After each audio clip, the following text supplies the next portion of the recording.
Ikompli jikber it-tħassib tal-poplu Malti dwar bosta affarijiet li qed iħallu impatt fuq ħajjithom, fosthom is-salari, l-għoli tal-ħajja, it-traffiku, il-provvista tal-elettriku u d-daqs attwali tal-popolazzjoni tal-pajjiż. Stħarriġ li ġie ppubblikat f'The Malta Independent on Sunday intitolat Malta Summer Sentiment 2023 tefa' dawl fuq x'qed jinkwieta lil Maltin u l-Awċin. L-istħarriġ sar bejn l-ewwel u l-5 ta' Awwissu u ffoka parzjalment fuq xi wħud mill-kwistjonijiet ewlenin li qed jorqtu lin-nies fil-ħajja tagħhom ta' kuljum. Kif mistenni traffiku l-popolazzjoni żejda huma tħassib ewlieni fost in-nies li jgħixu f'Malta.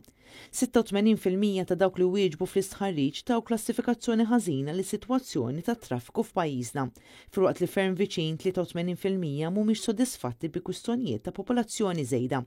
Is-salarji u l-għoli tal-ħajja huma wkoll żewġ punti ta' tħassib għal maġġoranza, iżda persentaġġ aktar baxx meta mqabbla mat-traffiku u l-popolazzjoni żejda.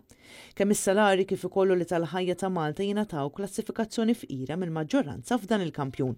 Fejn jidħlu salari u strutturi tas-salari 59.7% ta' dawk illi wieġbu klassifikawha bħala fqira u 29.8% klassifikawha bħala ġusta. F'termini tal-għoli tal-ħajja 73% ta' dawk illi wieġbu qalu qed isibuha diffiċli biex ilaħqu mal-ħajja. Binqas minn 1% jgħidu li l-għoli tal-ħajja ma taffettwahomx. Fejn jidħlu l-kundizzjonijiet tal-impjieg l-affarijiet huma kemm xejn aħjar, bis-sentiment tal-maġġoranza jkun bejn ġust u fqir.